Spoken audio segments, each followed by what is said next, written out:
ಕಬ್ಬಿನ ಸಸಿಯಿಂದ 4 ಬೆರಳು ಬಿಟ್ಟು ತಾವು ಈ ಜಾಗದಲ್ಲಿ ಫರ್ಟಿಲೈಸರ್ ಡೋಸನ್ನು ಕೊಡಬೇಕು. ಡ್ರೆಂಚಿಂಗ್ ಮಾಡಿದ 10 ದಿನದ ನಂತರ ಅಂದರೆ 13ನೇ ದಿನ ತಾವು 1ನೇ ರಸಗೊಬ್ಬರ ಡೋಸನ್ನು ಕೊಡಬೇಕು. ಮಹಾಗಣಪತಿ ಕೃಷಿ ಕನ್ನಡ ಯೂಟ್ಯೂಬ್ ಚಾನಲ್ದಲ್ಲಿ ಎಲ್ಲ ರೈತ ಬಾಂಧವರಿಗೆ ಸ್ವಾಗತ ಸುಸ್ವಾಗತ. ನಾವು ಇವತ್ತು ಕಬ್ಬಿನ ಪ್ಲಾಟ್ನಲ್ಲಿ ಇದ್ದೀವಿ, ಲಾವಣಿ ಪ್ಲಾಟ್ನಲ್ಲಿ ಇದ್ದೀವಿ. ಲಾಸ್ಟ್ ವಿಡಿಯೋದಲ್ಲಿ ನಿಮಗೆ 1ನೇ ಡ್ರೆಂಚಿಂಗ್ ಯಾವ ಥರ ಮಾಡಬೇಕು ಹಾಗೂ 1ನೇ ಡ್ರೆಂಚಿಂಗ್ದಲ್ಲಿ ಯಾವ ಟಾನಿಕನ್ನು ನಾವು ಯೂಸ್ ಮಾಡಬೇಕು ಅದರ ಬಗ್ಗೆ ನಿಮಗೆ ಮಾಹಿತಿಯನ್ನು ಕೊಟ್ಟಿದ್ದೆ. ಲಾವಣಿ ಮಾಡಿದ 1 ದಿನ ಆದಮೇಲೆ ತಾವು ನೀರನ್ನು ಕೊಡಬೇಕು ಹಾಗೂ 3ನೇ ದಿನ ತಾವು ಅದಕ್ಕೆ 1ನೇ ಡ್ರೆಂಚಿಂಗನ್ನು ಮಾಡಬೇಕು.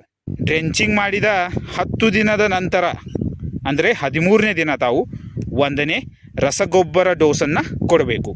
ಈ ತರಹ 100 ಟನ್ ಪ್ರತಿ ಎಕರೆಗೆ ಕಬ್ಬು ಉತ್ಪಾದನೆಯನ್ನು ಟಾರ್ಗೆಟ್ ಇದ್ದರೆ ಈ ತರಹ ತಾವು ಇದಕ್ಕೆ 1ನೇ ರಸಗೊಬ್ಬರ ಡೋಸನ್ನು ಕೊಡಬೇಕು.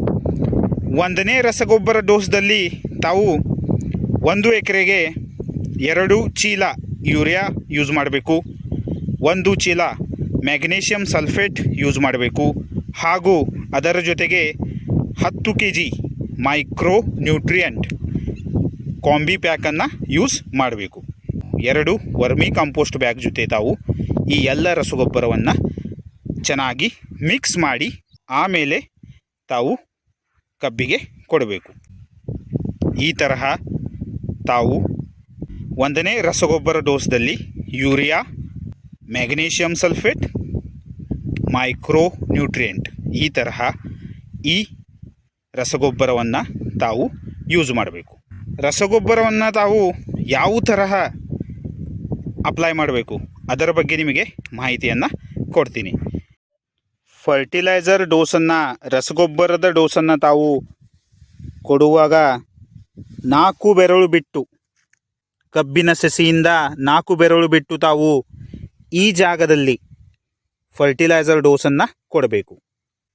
ಈ ತರಹ ತಾವು 4 ಬೆರಳು ಬಿಟ್ಟು ಈ ಜಾಗದಲ್ಲಿ ತಾವು ಫರ್ಟಿಲೈಸರ್ ಡೋಸನ್ನು ಕೊಡಬೇಕು. ಫರ್ಟಿಲೈಸರ್ ಡೋಸ್ ಕೊಡುವಾಗ ನೀರಿನ ದಿಕ್ಕಿಗೆ ಅಂದರೆ ಈ ಪ್ಲಾಟ್ನಲ್ಲಿ ನೀರು ಈ ತರಹ ಹೋಗುತ್ತೆ, ಈ ಡೈರೆಕ್ಷನಲ್ಲಿ ನೀರು ಹೋಗುತ್ತೆ. ಅದಕ್ಕೆ ತಾವು ಫರ್ಟಿಲೈಸರ್ ಡೋಸನ್ನು ನೀರಿನ ದಿಕ್ಕಿಗೆ ಕೊಡಬೇಕು. ಇದರಿಂದ ಏನಾಗುತ್ತೆ, ಯಾವಾಗ ತಾವು ನೀರನ್ನು ಕೊಡ್ತಿರಲ್ಲ ಅದು ಫಸ್ಟು ಫರ್ಟಿಲೈಸರ್ ರಸಗೊಬ್ಬರದ ಜೊತೆಗೆ ಮಿಕ್ಸ್ ಆಗುತ್ತೆ, ಆಮೇಲೆ ಅದು ಕಬ್ಬಿನ ಸಸಿಗೆ ಹೋಗುತ್ತೆ.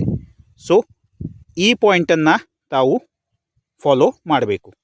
ಫರ್ಟಿಲೈಸರ್ ಡೋಸನ್ನು ಯಾವಾಗಲೂ ತಾವು ನೀರಿನ ದಿಕ್ಕಿಗೆ ಕೊಡಬೇಕು. ಅದರಿಂದ ಏನಾಗುತ್ತೆ, ಯಾವಾಗ ತಾವು ನೀರಾವರಿ ಮಾಡ್ತೀರಾ ಅಥವಾ ನೀರನ್ನು ಕೊಡ್ತೀರಾ ಆವಾಗ ಅದು ಫಸ್ಟು ಫರ್ಟಿಲೈಸರ್ ಜೊತೆ ಮಿಕ್ಸ್ ಆಗಿ ಆಮೇಲೆ ಅದು ಈ ತರಹ ಕಬ್ಬಿನ ಸಸಿಗೆ ಹೋಗುತ್ತೆ. ಇದರಿಂದ ತಮಗೆ ರಿಸಲ್ಟು ಚೆನ್ನಾಗಿ ಬರುತ್ತೆ. ಈ ತರಹ 1ನೇ ರಸಗೊಬ್ಬರದ ಡೋಸನ್ನು ತಾವು ಕಬ್ಬಿನಲ್ಲಿ ಕೊಡಬೇಕು. ತಾವು ನೋಡ್ಬೋದು ತುಂಬಾ ಚೆನ್ನಾಗಿ ಡೆವಲಪ್ಮೆಂಟ್ ಆಗಿದೆ, ಗ್ರೋತು ಚೆನ್ನಾಗಿ ಬಂದಿದೆ. ಈಗ ಭೇಟಿಯಾಗೋಣ ನೆಕ್ಸ್ಟ್ ವಿಡಿಯೋದಲ್ಲಿ. ಥ್ಯಾಂಕ್ ಯು, ಧನ್ಯವಾದಗಳು.